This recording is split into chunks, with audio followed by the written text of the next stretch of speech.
Kanina, nagko-cooperate pa ako, nagiging mabait pa ako, sinasabi ko austerity measures yung pagpatay nila ng kuryente.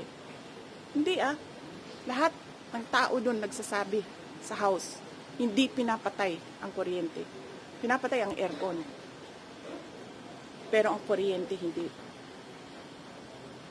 Ma'am, sa tingin nyo, ano pong magiging hakbang ngayon ng gobyerno matapos po itong nangyari? Tapos sasabihin nila, kasi nandyan ka, so kailangan namin i-on ang aircon, kailangan namin i-on ang electricity. Ano ba sinabi ko? I-off ninyo. Sinabihan ko.